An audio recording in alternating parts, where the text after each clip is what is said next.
education, represented at this ceremony by Ed Hughes, a proud parent of one of tonight's graduates, we congratulate all who gathered for this 2010 East High School commencement ceremony at the Cole Center. As your superintendent of schools, I begin my remarks this evening by telling you, our very soon-to-be graduates, how proud we are of you and of your accomplishments. As we think about the symbols of the high school commencement ceremony, we do so knowing our good fortune.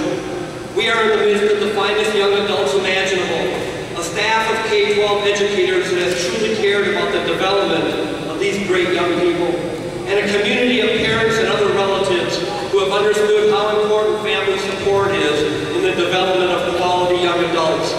There is much to be grateful here, because these are literally the things that contribute to great outcomes for all young people.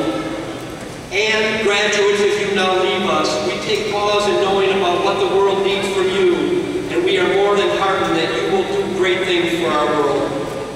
This world needs from you many things that we have not been able to accomplish as the current generation of adults.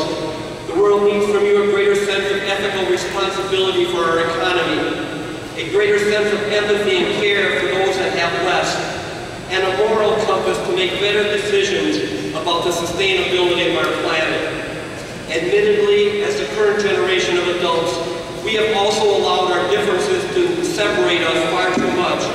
We have created a worldview that is far too much about me and mine, about winners and losers, and too little about compromise and win-win.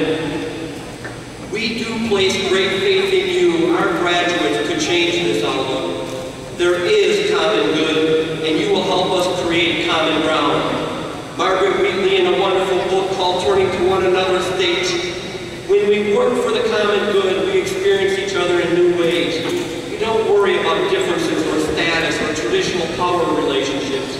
We worry about whether we will succeed in accomplishing what needs to be done. We focus on the work, not on each other. We learn what trust is.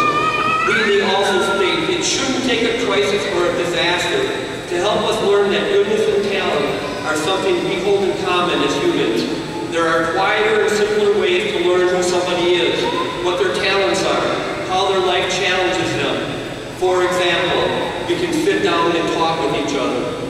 And it is here, graduates, where we are very optimistic about your future, and because of that, our future. We have observed in you not only your willingness to learn, but of equal importance, your interest in the common good, and your ability to listen to each other and to live with your differences in good and just ways. As a result, we know you will create a better world than we have. Let me close with a few notes of thanks. Students, thank you for all you have learned and for how you have cared for each other. We are very grateful for your time with us, and we have learned very much from you.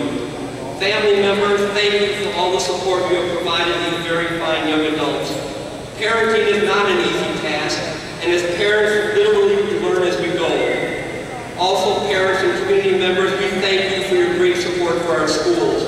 More than ever, we need your help, and you have been very generous in providing it. Principal Kelly and staff at East High School, thank you for making the lives of our soon-to-be graduates better. As superintendent, I am very impressed by your commitment as a staff, and I'm very grateful for your work. A favorite poet of mine, Shel Silverstein, published the following poem in the book called The Light in the Attic. It's called Somebody Has to.